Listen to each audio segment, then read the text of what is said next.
Knee injury, नी के ligament की injury, नी damage, osteoarthritis, early osteoarthritis, इसके अंदर नी प्रिजर्वेशन क्या चीज़ है दोस्तों? What is knee preservation? आज हम इस पे बात करेंगे। मेरा नाम डॉक्टर मनु बोरा, मैं एक ऑर्थोपेडिक सर्जन और आर्थ्रोस्कोपिक एक्सपर्ट हूँ, टीम ऑर्थोस्पोर्ट। सो दोस्तों, मॉडर्न साइंस आजकल जो ऑर्थोपेडिक्स है, स्पोर्ट्स मेडिसिन, ऑर्थोपेडिक्स, वो नी प्रिजर्वेशन की तरफ जा रही है। नी प्रिजर्वेशन का मतलब ये है दोस्तों कि आपके घुटने में जो जो चीज़ें हैं, cartilage, meniscus, ACL, PCL, MCL, LCL, इन सबको प्रिजर्व करना किसी भी प्रोसीजर के अंदर, मतलब इनको बचाना। नी प्रिजर्वेशन के अंदर आता है, जैसे हम लिगामेंट की बात करें तो ACL टीयर हो गया, PCL टीयर हो गया। नी प्रिजर्वेशन में आएगा ACL रिपेयर। ACL रिपेयर का मतलब है कि उसी ओरिजिनल टिश्यू को रिपेयर करना।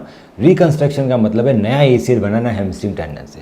तो जहाँ तक पॉसिबल है आजकल सर्जन्स ट्राई करते हैं कि आपका जो ACL है उसको रिकंस्ट्रक्ट ना करना पड़े, उसको रिपेयर कर दिया जाए। रिपेयर के रिजल्ट रिकंस्ट्रक्शन से थोड़े बेटर आते हैं, क्योंकि वो नी प्रिजर्वेशन है, आपके ओरिजिनल लिगामेंट को हमने प्रिजर्व कर दिया है। इनिशियल डेज़ में ACL रिपेयर के रिज़ल्ट बहुत ख़राब आते थे दोस्तों, क्योंकि जो रिपेयर किया जाता था उसको 6 महीने तक बचा के रखना पड़ता है, क्योंकि 6 महीने के बाद ही रिपेयर में हीलिंग आती है, वो मजबूत होता है। 6 महीने तक नी रिपेयर लिगामेंट को बचा पाना मुश्किल होता है। जब से fibre tape internal brace invent हुआ है, तब से all over world ACL repair की जो सक्सेस रेट है और जो वॉल्यूम है वो काफ़ी इंक्रीज़ हो गया। क्यों? सक्सेस रेट बहुत अच्छी आने लगी है रिपेयर की। क्यों? रिपेयर करने के बाद हम उस रिपेयर को प्रोटेक्ट कर सकते हैं फाइबर टेप इंटरनल ब्रेस से, जो हमें हमारे रिपेयर को बचा के रखता है, उसको फटने से बचाता है जब तक कि वो मजबूत नहीं आता, उसकी हीलिंग पीरियड 6 मंथ्स का पूरा नहीं हो जाता।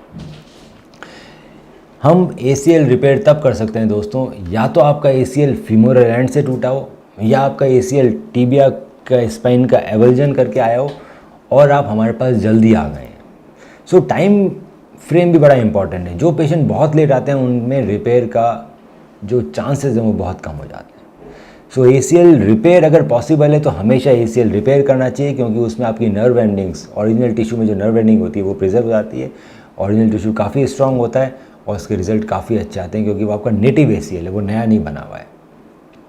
दूसरी बात आती है मेनिस्कस। अगर कभी भी मेनिस्कस में इंजरी आती है दोस्तों, सो आजकल ट्रेंड है कि उस मेनिस्कस को रिपेयर किया जाता है, ना कि उसको ट्रिम किया जाता है।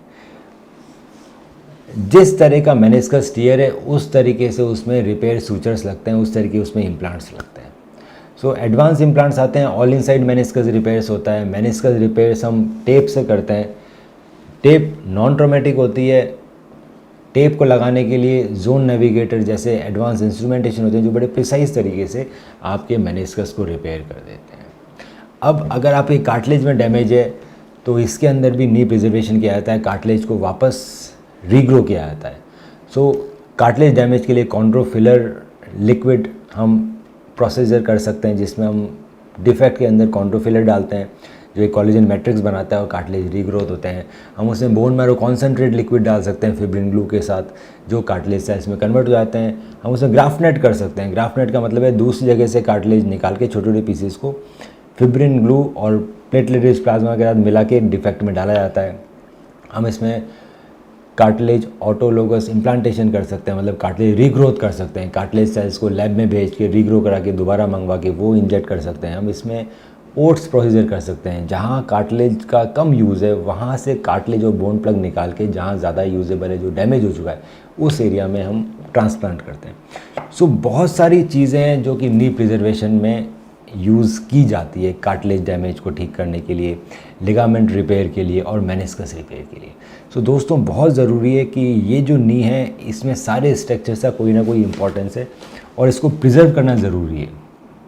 अगर आपके MRI में किसी भी तरह का डैमेज है और आप डाउटफुल हैं कि इसमें रिपेयर होगा, रिकंस्ट्रक्शन होगा या मेनिस्कस ट्रिम करना पड़ेगा या रिपेयर कर सकते हैं, तो आप हमें अपनी MRI भेजिए, उसका डिटेल में स्टडी करके हम बताएंगे कि सबसे अच्छा प्रोसीजर क्या रहेगा आपके लिए और कैसे हम आपके घुटने को बिल्कुल वैसा बना सकते हैं जैसे वो पहले था, बिना चीज़ें निकाले, उसको रिपेयर करके, ताकि आपको फ्यूचर में नी ऑस्टियोआर्थराइटिस और नी रिप्लेसमेंट की ज़रूरत ना पड़े।